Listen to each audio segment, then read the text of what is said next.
স্থবির বিনিয়োগ কর্মসংস্থান, গতি নেই রাজস্ব আয়েও। তবু আওয়ামী আমলে পাগলা ঘোড়ার মতো ছুটেছে প্রবৃদ্ধির হার। রাজনৈতিক খায়েশ পূরণে বাড়িয়ে দেখানো সেই প্রবৃদ্ধির কুফল এখন ভোগ করছে অর্থনীতি। কেননা সংশোধিত হিসাবে প্রায় 1/3 কমেছে মাথাপিছু আয়, ঝুঁকিপূর্ণ অবস্থানে চলে গেছে বিদেশি ঋণ ও বাজেট ঘাটতিও। এছাড়া দারিদ্র্যের হার বৃদ্ধি কিংবা মজুরি না বাড়ার পেছনেও দায়ী করা হচ্ছে পরিসংখ্যানের অনৈতিক ব্যবচ্ছেদকে। সামষ্টিক অর্থনীতি নিয়ে ইকবাল আহসানের 3 পর্বের ধারাবাহিকের আজ দেখুন প্রথম পর্ব, আর ছবি তুলেছেন মমিনুল ইসলাম মমিন।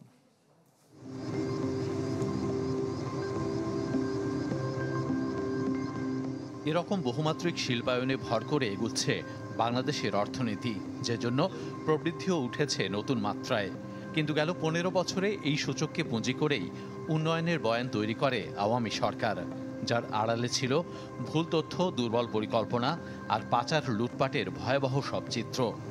পরিসংখ্যান ঘিরে যে বয়ান বলা হচ্ছে গত 15 বছর, ওইটাই ছিল সবচেয়ে বড় সমস্যার বিষয়, কারণ ওটার সূত্র ধরেই আমাদের যে অসন্তোষগুলো তৈরি হয়েছে।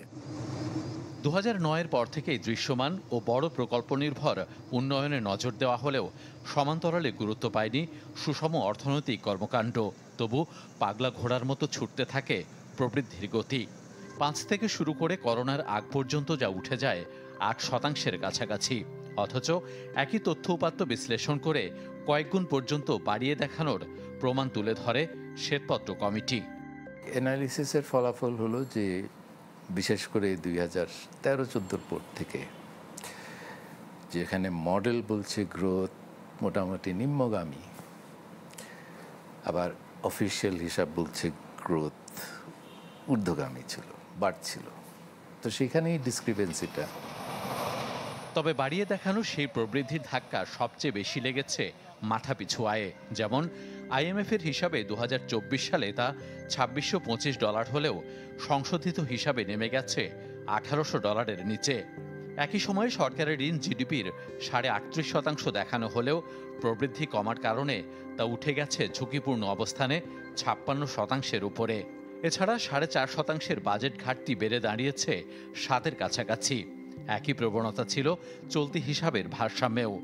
তথ্যউপাত্ত বিশ্লেষণ করে এই হিসাব তুলে ধরে অক্সফোর্ড বিশ্ববিদ্যালয়ের দ্য ব্লাভটনিক স্কুল অফ গভর্নমেন্ট। সাম্প্রতিক হিসাবে দেখা যাচ্ছে দারিদ্র্য বেড়েছে, আমরা সাম্প্রতিক হিসাবে দেখছি যে কর্মসংস্থান কমেছে, আমরা দারিদ্র্য হিসেবে দেখছি পরিস্থিতিতে দেখছি মজুরি মূল্যস্ফীতির চেয়ে নিচে আছে। সেহেতু এটার প্রকাশ তো খুবই প্রতি মুহূর্তেই জনজীবনের ভিতর দিয়ে আছে।